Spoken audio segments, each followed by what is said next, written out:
So ఇక్కడ మేము వచ్చిన పర్పస్ ఏంటంటే ఇక్కడున్న జన సైనికులు వేరు మహిళలు దిశానిర్దేశం చేయడం కోసం రాబోయే ఎలక్షన్స్లో మనం ఎలా బలంగా ముందుకు వెళ్ళాలి, టీడీపీ జనసేన అందరూ కలిసి ఎలా పనిచేయాలి, మా వైపు నుంచి వాళ్ళకి ఏ సహకారం అందించాలి, అలాగే వాళ్ళ వైపు నుంచి మాకు ఏ సహకారం, ఇవన్నీ ఆల్రెడీ జరుగుతున్నాయి మా కోసం. ఒకసారి మా కార్యకర్తలు వేరే వాళ్ళని కొంచెం ప్రోత్సహించడం కోసం, వాళ్ళకి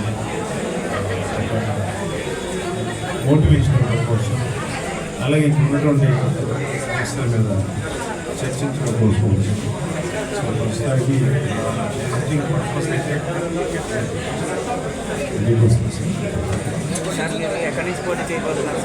సరే ఇంకా మాకు మా ప్రెసిడెంట్ గారు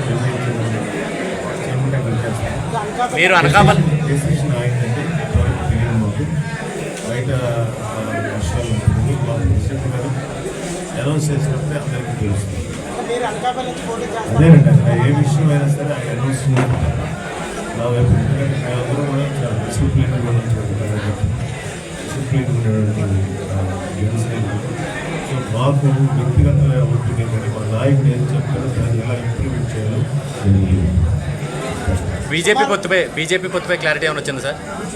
నేను కూడా మీడియా వాళ్ళలాగే నేను కూడా చూస్తున్నాను. మీరు ఎలా చూస్తున్నాను నేను పర్టికులర్గా చూస్తున్నప్పుడు బహుశా పాజిటివ్గానే ఉంటుంది. ఖచ్చితంగా బీజేపీ ఉంటుందని నేను కూడా ఆశిస్తున్నాను, ఉండాలని కూడా కోరుతున్నాను.